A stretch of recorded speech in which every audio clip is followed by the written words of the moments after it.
한 해를 보내고 새해를 맞이할 때 제일 많이 쓰는 단어가 하나 있는데 그 단어가 다사다난이라는 단어라고 합니다. 항상 먼저 머릿속에 떠오르는 다사다난했던 한 해를 보내고 이러면서 보통 어구를 시작하지 않습니까? 그래서인지 한 해를 보낼 때 제일 많이 쓰는 단어가 되었는데요, 실제로 2019년 한 해를 돌아보아도 정말 많은 일들이 지나갔지요. 그 지나간 일들 보면 우리나라에서는 북한의 핵 문제, 그것으로 인하여서 남북이 정상회담을 하는 것, 또 북미가 함께 모여서 회의를 하는 것, 정말 꿈 같은 일이 지나갔죠. 언제 이런 일이 있을까 했는데 하나님께서 이런 일들을 꿈같이 우리 앞에 펼쳐주신 일들이 있었습니다. 또 그 일도 언제 있었냐는 듯이 일본의 수출 규제로 인하여서 큰 갈등, 노 재팬, 지소미아, 여러 가지 일본과의 수많은 갈등들, 이야기들이 지난 한 해 동안 우리 주변에 있었는데, 심지어는 연말이 일본 여행의 성수기라고 하는데 지금도 항공계는 이 일로 인해서 매우 어려운 겨울을 지내고 있다고 합니다. 무엇보다도 한 해를 돌아보면서 또 놓치고 갈 수 없는 이야기 가운데 하나는 조국 법무부 장관의 임명이었죠. 이것 때문에 나라가 두 쪽으로 거의 갈라지다시피 국론이 분열되고, 어떻게 보면 교수들이 뽑으셨던 사자성어도 바로 이 조국 법무부 장관 임명건 때문에 사자성어를 선택하지 않았을까 생각할 정도로 국론 분열에 아주 중요한 역할을 한 거죠. 여전히 세월호 사건 이후부터 대형 재난이 없었으면 좋겠다라고 국가적으로 여러 가지 면에서 예를 썼음에도 불구하고 강원도에서 일어난 산불, 순식간에 모든 것들을 태워버렸죠. 여러분, 그것만이 아니라 헝가리 부다페스트에서 있었던 유람선 참사, 여러분, 이런 모든 이야기들을 하나하나 새겨보면 새겨볼수록 정말 한 해 동안 많은 일들이 지나갔습니다. 여러분, 국가만이 아니죠. 그런데 한국 교회 안에서도 얼마나 많은 이야기가 있었습니까? 좀 이런 이야기는 안 들려왔으면 좋겠고, 교회가 정말 교회답고 하나님 사랑을 베풀고 하나님 은혜를 나눈다는 이런 얘기가 더 많이 들려왔으면 좋겠는데, 대형 교회들이 여전히 세습의 문제, 그리고 이기주의적인 문제, 또 무엇보다도 여전히 아직도 자기 배만 불리려고 하는 복음의 본질을 왜곡한 채 기복적이고 이기적이고 성공 지향적인 이런 모습들이 한국교회 곳곳에서 드러나고 있다는 것입니다.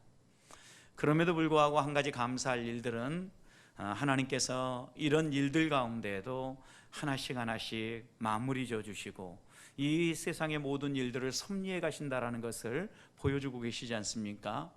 그 대표적인 예 가운데 하나가, 여러분, 사랑의 교회가 두 쪽으로 갈라져 있는데 한쪽이 월등히 많죠. 그런데 서초동과 또 강남 예배당팀 사이에 극적인 화해가 이루어졌지 않습니까? 그래서 서로 인정을 하고 이제까지 갈목질시하고 싸웠던 것들을 마무리 지는 모습을 보면서 교회 분쟁은 역시 서로 화해하고 화목하고 용납하고 받아주는 길밖에 없구나라는 것을 또다시 바라보게 되는 연말이 되기도 했습니다. 성도 여러분, 이렇게 우리 앞에 펼쳐지는 일들을 한번 곰곰이 생각해 보면 결국 이 모든 일들 중심으로 들어가고 또 들어가 보면 먹고 사는 문제가 연결되어 있다는 것 금방 알 수 있죠. 이 먹고 사는 문제가 인간의 기본권에 해당되기 때문에 꼭 이 문제와 연결되어지면 갈등이 생기고 다툼이 생기는 것입니다. 그래서인지 사람들이 이렇게 연말이 되어지면 또 새해에 해돋이를 보기 위해서 다 떠나가지 않습니까? 어디가 해돋이가 제일 좋은가 이렇게 보면서 찾아가지요. 그런데 여러분, 떠오르는 해를 보면서 하나의 의식을 행하지 않습니까? 어떤 의식을 행합니까? 소원을 빌죠. 소원. 여러분 어떤 소원들을 빕니까? 그 소원 가운데는 우리 가족 건강하게 해주십시오. 올 한 해 동안 정말 돈 많이 벌게 해주십시오. 시집 못 가고 장가 못 간 청년들이 있다고 하면 하나님, 아니면 또 떠오르는 해를 보면서 시집 장가 가게 해주십시오. 여러 가지 소원들을 이 떠오르는 해를 보면서 하지 않습니까? 여러분 이렇게 많은 사람들이 기본권과 연결되어 있기 때문에 이런 소원들을 하나하나 그 속에 담아서 올려드리는데, 성도 여러분들은 오늘 송구영신 예배 나오면서 어떤 소원을 가지고 나오셨습니까? 하나님이 여러분에게 찾아오셔서 아들아 딸아 내가 너의 소원 하나 들어줄게, 그런데 뭘 원해? 라고 물으신다면 여러분은 어떤 소원을 아뢰시겠습니까? 한 30초만 드려볼까요? 머릿속에 한번 생각해 보시겠습니까? 하나님이 너의 소원이 뭐냐? 내가 너 소원 딱 한 가지만 들어줄게, 그렇게 질문했을 때 여러분 같으면 하나님 제 소원은 이겁니다, 꼭 이것만큼은 들어주십시오, 이렇게 고백하고 싶은 소원이 뭐가 있습니까 여러분? 저는 여러 가지 곰곰이 생각을 해봤더니 딱 한 가지 머릿속에 떠오르는 게 있었는데요. 하나님이 함께하게 하신 우리 보배교회 성도들 올 한 해 동안 평안하게 지켜주시옵소서. 이 단어가 제일 마음속에 먼저 떠올랐습니다. 성도들이 분주하게 뛰어가면 저도 같이 뛰면서 같이 달려갈 수밖에 없는 게 우리의 신앙의 여정이지 않습니까? 저는 2020년 한 해 동안 우리 성도들에게 하나님께서 함께해 주시고 다윗을 생명싸개로 보호하셨던 그 하나님께서 우리 성도들의 삶을 보호하심으로 2020년 한 해 동안 하나님께서 보호하시고 하나님께서 인도해 주신 은혜와 복만 흘러넘치시기를 주님의 이름으로 먼저 축복합니다. 오늘 우리가 함께 읽었던 본문의 욥은 세상 사람들이 누구나 부러워할 만한 조건을 갖춘 사람입니다. 여러분 우리가 38장을 읽었지만 욥기 1장으로 한번 넘겨보도록 하겠습니다. 욥기 1장을 보면 욥이 어떤 사람인가에 대해서 1절부터 소개하는데요. 여러분 1장 1절 보십시오. 우수 땅의 욥이라 불리는 사람이 있었는데 그 사람은 어떤 사람이라고 소개합니까? 온전한 사람이었습니다. 정직한 사람이었습니다. 하나님을 경외하는 사람이었습니다. 여러분 그 사람이 얼마나 하나님을 잘 믿었으면 온전한 사람이다, 정직한 사람이다, 이런 평가를 해줄 수 있었겠습니까? 보통 사람이 아닙니다. 2절 말씀을 보십시오. 그는 하나님이 선물로 기업으로 주신 아들 7이 있었고 딸 3이 있었어요. 그런데 이런 자녀의 복만이 아니라 물질의 복도 그가 누리고 있었는데 3절 이어지는 말씀 보십시오. 그의 소유물은 양이 몇 마리예요? 7,000마리예요. 낙타가 몇 마리예요? 3,000마리예요. 소가 몇 결이에요? 500결이에요. 그러면 1,000마리라는 얘기예요. 두 마리씩 한 결이를 묶는다면 암나귀가 몇 마리예요? 500마리예요. 그리고 종도 많이 있었다. 왜 종이 많이 있었다 이렇게 얘기할까요? 수를 세기 쉽지 않았을 것이기 때문에 이렇게 표현하는 거죠. 여러분 얼른 우리가 읽어보는 이 동물의 수만 해도 정말 보통의 부자는 아니지요. 특별한 부를 누렸는데 여러분 그 다음 3절 마지막을 보십시오. 이 사람은 동방 사람 중에 어떤 사람이에요? 가장 훌륭한 사람이라고 성경이 소개하고 기록하고 있어요. 여러분 모든 사람들이 부러워할 만한 이런 놀라운 은혜와 복을 누리고 있는 사람이었죠. 여러분 그런 욥이 어떤 삶을 살아야 합니까? 여러분 보통 이런 이력을 가지고 있는 사람이라고 하면 이 땅을 살아갈 때 행복해야 되지 않겠습니까? 하는 일들마다 잘 돼야 되지 않겠습니까? 여러분 그런데 이 욥에게 다가온 일이 무엇입니까? 정반대의 일이 펼쳐집니다. 어느 날 갑자기 재산을 다 잃습니다. 자녀가 사고로 인하여서 세상을 떠나게 됩니다.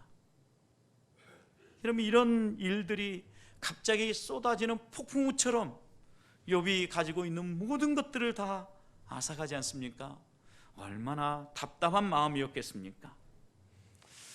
만약 그럴 리는 없지만 만약 여러분에게 욥과 같은 일이 닥쳐온다고 하면 여러분 같으면 어떻게 하시겠습니까? 혹시 2019년을 지내면서 이런 상황에 맞닥뜨리지는 않았습니까? 저는 이 욥을 생각해 볼 때마다 하나님 말씀대로 이렇게 살고 정말 이렇게 훌륭한 사람이고 하나님이 눈여겨보시고 하나님이 축복해 줘도 아쉬울 것이 없는 사람일 텐데, 하나님이 한량없는 복을 내려줘야 될 텐데 왜 이런 고난 가운데로 그를 집어넣을까? 만약 내가 이런 일을 당한다고 하면 아마도 나는 하나님이 정말 살아계실까? 이렇게 한번 고민하게 되지 않을까 생각을 합니다. 적어도 이제까지 하나님이 내게 베풀어 주신 은혜 때문에 하나님을 나는 안 믿어 이렇게 대답은 하지 않겠지만, 정말 하나님이 살아계신다면 이런 일을 펼칠 수 있단 말이야, 이렇게 외치지 않을 수 없는 상황이 욥에게 다가온 겁니다. 분명 우리는 살아가다 보면 욥과 같은 일은 아니라 할지라도 답답하고 갑갑한 일들을 만날 때가 있죠. 여러분, 답답하고 갑갑한 일, 이런 일들 만나면 어떻게 하십니까? 2019년 지내면서 정말 가슴 아픈 일들 만났을 때 여러분 어떻게 하셨습니까? 저는 가끔 이런 답답한 일들을 만날 때마다 조용히 어디론가 여행을 떠나곤 합니다. 잠시라도. 누구는 가만히 이제 집에 앉아 있어서 이렇게 해야 이런 모든 마음속에 쌓여진 갑갑함, 답답함, 스트레스가 씻어 내려진다고 하는데, 저는 이제 조금 탁 트인 공간, 뭐 필요하고 또 갈 수만 있다고 하면 수평선이 저 멀리 보이는 동해바다 이런 데 가가지고 좀 그 파도 소리를 들으면서 저 탁 트인 수평선을 보고 있으면 마음속에 요동을 쳤던 이 모든 이야기들이 하나하나씩 사그러져 가고 정리가 되는 것들을 느끼곤 합니다. 그래서인지 여러 가지 고민들이 있을 때마다 그냥 조용히 집에 앉아 있기보다는 어디론가 가서 내 생각을 정리도 하고 또 다시 한번 마음속에 하나님이 원하시는 것은 무엇일까 되물어 보면서 그런 갑갑함을 넘어가곤 했습니다. 성도 여러분, 그런데 욥은 이렇게 갑갑한 일을 만났을 때 어떻게 반응을 합니까? 처음 자녀들이 다 이 세상을 떠나고 재물도 또 종들도 다 떠나게 되었을 때 욥은 욥기 1장 21절 말씀 22절 말씀 보면 주신 이도 여호와시요 취하신 이도 여호와시니 여호와의 이름이 찬송을 받을지어다, 이렇게 고백을 하면서요 입술로 하나님께 범죄하지 않습니다. 여러분, 그런데 계속해서 고난이 다가오지요. 이 모습을 보면서 가장 가까이 있는 아내가 곰곰이 생각해 보니까 남편이 너무 바보스러운 거예요. 그래서 아내도 참다 못해서 독서를 내뱉지요. 차라리 하나님을 욕하고 죽으십시오. 여러분, 이때 욥의 반응이 무엇입니까? 당신은 어리석은 여자처럼 말하고 있습니다. 하나님이 내게 복을 주셔서 내가 복을 받았다고 하면 하나님이 내게 화를 주신다면 그 화도 받아야 되지 않겠습니까? 여러분, 욥기 2장 10절에서 이렇게 고백해요. 그러면서 그는 범죄하지 않습니다. 잘 넘어가고 끝나는 것 같았는데 3장부터 길게 펼쳐지는 이야기, 오늘 읽었던 이 38장까지 계속 38장 앞에까지 전개되어진 이야기가 뭐냐면 욥과 욥의 세 친구의 이야기가 나오죠. 여러분, 우리의 마음속에 갑갑하고 정말 어려움을 만났을 때는 그냥 옆에서 조용히 들어주기만 하면 좋은데, 아마 이 세 친구도 처음에는 7일 동안 아무 얘기도 않고 들어만 준 것 같아요. 들어주는 것도 아니고 그냥 곁에서 그냥 조용히 같이 있었어요. 근데 7일이 지나고 나면서부터 한마디씩 하기 시작하는 거예요. 무슨 얘기를 합니까? 야, 너 뭔가 숨겨지는 혹시 죄가 있는 거 아니냐?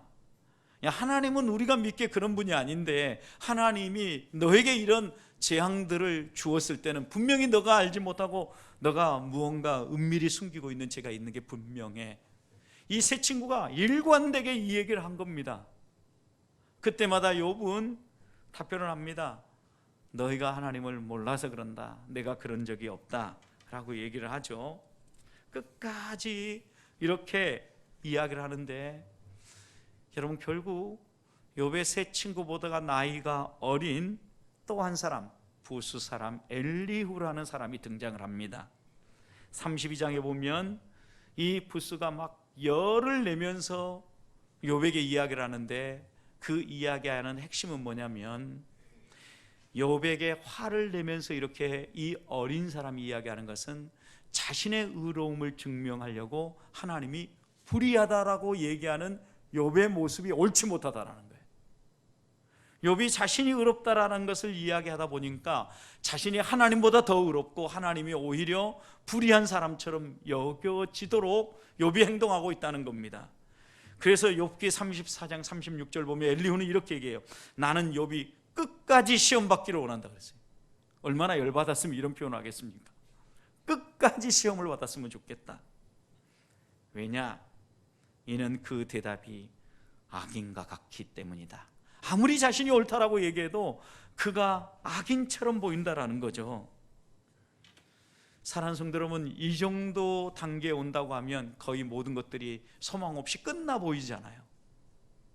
여러분, 이렇게 한 해가 지나가고 새해가 열렸지만 우리의 삶에도 아무런 변화가 없는 것처럼 또 한 해가 저물고 또 한 해가 열리고 있지 않습니까?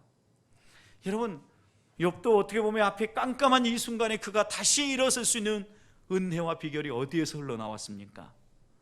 하나님에 대한 변치 않는 믿음으로부터 그는 다시 일어설 수 있었다는 겁니다. 하나님이 주시는 말씀이 있었기 때문에 그는 일어설 수 있었던 겁니다. 오늘 1절 말씀을 보십시오. 하나님이 욥에게 말씀하시는데 어디에서 말씀하셔요? 폭풍우 가운데에서 말씀하신다는 겁니다. 1절, 그때 여호와께서 폭풍우 가운데에서 욥에게 말씀하셨다라고 기록하지 않습니까?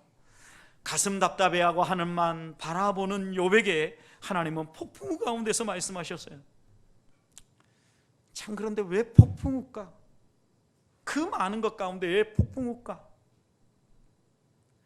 여러분, 성경의 폭풍우 가운데 이야기했다고 하면 이게 평범해 보이지는 않잖아요. 여러분, 우리 어떤 상황에서 이야기해 주시면 좋겠어요? 따스한 봄날에, 햇볕이 찬란하게 빛나는 그날에 하나님께서 내게 다가오셔서 내게 말씀해 주시고 또 깨우쳐 주시면 얼마나 좋겠어요. 그런데 폭풍우가 몰아치는데 그 가운데 하나님이 말씀하시는 거예요.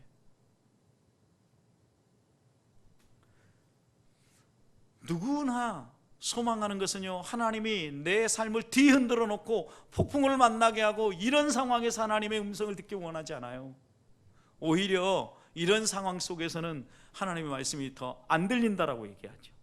왜? 하나님에 대한 나의 신뢰가 어느 정도 흔들리고 있기 때문이죠. 하나님이 계속 이렇게 공격해 오니까, 하나님이 계속 나를 곤경에 빠뜨리시니까. 그런데요, 하나님은요, 재밌게도요, 나타나실 때마다 이런 폭풍우 가운데 자주 얘기하신다라는 거예요. 하나님이 나타나시는데 막 큰 노랫소리가 막 옵니다. 우박이 떨어집니다. 그 가운데 하나님이 말씀하십니다. 성도는 왜 하나님은 폭풍우 가운데 이야기할까요? 왜? 그냥 평화롭고 행복하고 우리의 삶에 정말 평안할 때 그때 좀 말씀해 주시면 좋겠는데, 그러면 더 잘 들을 것 같은데 왜 이 폭풍우 치는데 그 가운데 말씀하시겠냐는 거죠. 이런 질문들을 가지고 성경을 읽어보면요, 하나님이 이렇게 말씀하시는 데는 나름의 이유가 있는 것 같아요. 가장 중요한 이유는요, 따스한 봄날의 이야기를 하면요, 우리가 잘 안 들어요. 성도들이 이렇게 얘기해 주면요, 하나님의 음성을 귀담아 듣고 또 하나님의 말씀인 줄 알고 그 말씀 붙잡고 가야 되는데요, 여러분, 나무에 꽃이 피어 있습니다. 그럼 무엇이 제일 먼저 보이십니까? 나무에 또 열매가 맺혀 있습니다. 그러면 여러분이 제일 먼저 뭐부터 보이십니까? 열매부터 보고 꽃부터 보지 않습니까? 그런데 꽃이 져 보십시오. 열매가 떨어져 보십시오. 그 다음 뭐가 보이십니까? 그 나무에 맺혀 있는, 달려 있는 나무 잎이 보이기 시작하는 거예요. 꽃이 지고 나면 비로소 나무 잎이 보이는 것처럼요, 우리가 평안할 때는요, 하나님이 주시는 말씀도요, 기도만 안 들어요. 흘러 지나가 버려요. 그래서 하나님은 때때로 우리에게 폭풍 가운데 다가오시는 거예요. 그래서요, 이 본문을 칼빈 선생님은 주석하면서 이렇게 얘기했어요. 하나님이 폭풍 가운데 말씀하시는 것은 우리의 교만함을 낮추기 위함이고 우리의 마음의 완악함을 깨트리기 위함이다 그랬어요. 하나님이 폭풍 가운데 다가오셔서 말씀하시는 가장 중요한 이유가 있다고 하면요, 그냥 이야기하면 우리가 못 알아듣고 또 그것을 중요하게 받아들이지 않으니까 하나님은 폭풍우를 일으키고 그 폭풍우 가운데서 우리에게 다가온다는 거예요. 사랑하는 성도 여러분, 그럼 우리는 질문 한번 해볼 수 있죠. 그럼 폭풍우 안 만나고 하나님의 음성을 들을 수는 없습니까? 있어요. 문제는 우리가 하나님 앞에 깨어 있는 거예요. 하나님 앞에 깨어 있으면서 하나님의 말씀을 마음에 새기면서 나아가야 되는데, 욥도 보십시오. 욥은 평소에도 정말 성실하게 하나님 앞에서 예배하고 하나님을 섬겼던 사람이잖아요. 그런데 오늘 3절 이하에서 보면은요, 하나님께서 욥에게 얘기하죠. 너는 대장부처럼 허리띠를 묶고 나와서 내가 너에게 질문할 테니까 한번 대답해 봐라. 그러면서 말씀합니다. 내가 이 땅에 기초를 놓을 때 너 어디에 있었냐? 내가 이 땅에 한계를 정할 때 너는 뭐 했냐? 하나님께서 욥이 알고 있고 욥이 여러 가지 자기의 의를 주장하고 있는 이 모습을 보면서 질문을 계속 던지셔요. 이게 38장과 39장의 내용이에요. 창조 세계를 하나님께서 섭리하시고 이끌어가신 이런 이야기를 통하여서 욥에게 하나님이 말씀하시는 바가 있어요. 그게 무엇일까요, 여러분? 너가 나에 대해서 모르고 있는 것이 있다. 왜냐하면요, 하나님이 행하시는 일의 이 폭, 높이, 깊이, 넓이, 우리가 안다고 하지만 유한한 인간이 아무리 하나님을 깨뜨려 보려고 해도 깨뜨려 볼 수 없는 영역이 있다는 거예요. 그런데 사람들은요, 이 작은 머리로요, 하나님을 이렇게도 만들어 보고 저렇게도 만들어 보고 내가 원하는 대로 하나님을 믿고 싶어 한다는 거예요. 그래서 그 욥을 향하여서도 하나님께서 지금 너가 이렇게도 얘기하고 저렇게도 얘기하는데 한번 대답해 보라는 거예요. 그러면서 하나님의 질문이 39장까지 이어지고 나니까 40장에서요, 욥이 고백하는 것이 있어요. 욥이 40장에서 뭐라고 얘기합니까? 욥기 40장에서 폭풍 가운데 하나님이 다시 이야기하자 42장 5절 6절 찾아보시기 바랍니다. 한 장, 두 장만 더 넘겨서 42장 5절 6절 욥이 고백하죠. 내가 죽게 대하여 이제까지 어떻게 들었어요? 귀로만 들었더니 이제는 어떻게 해요? 눈으로 보고 있습니다. 그러면서 그가 비로소 하나님 앞에 무릎을 꿇습니다. 그러므로 내가 이제 스스로 거두어드리고 내가 한 모든 말들을 거두어드리고 티끌과 제 가운데서 회개합니다. 하나님이 그에게 나타나서 깨우쳐주고 깨닫게 해주니까 그제서야 하나님 앞에 무릎 꿇고 회개하는 거죠. 여러분, 우리가 평안한 가운데 이 땅을 살아가 보십시오. 우리는 어떻게 생각하냐면요, 내가 노력하고 내가 애써서 만들어냈다라고 생각을 해요. 여러분, 우리 보백교회가 이렇게 좋은 곳으로 이전해 왔는데 여러분 생각해 보십시오. 우리가 놓치지 말아야 될 게 있어요. 이 예배당이 차고 넘치는 것 분명히 우리가 원하는 거지만 또 하나님이 원하시는 것이기도 해요. 그런데 이 일을 푸는데 중요한 키 가운데 하나는요, 교만하지 않는 거예요. 하나님이 행하신다라는 이 믿음이 흔들리지 않아야 돼요.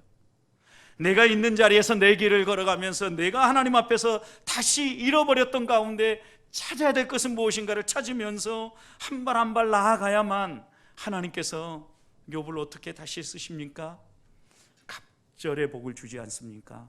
물질뿐만 아니라 자녀도 갑절의 뛰어난 지혜와 미모로 허락해 주지 않습니까?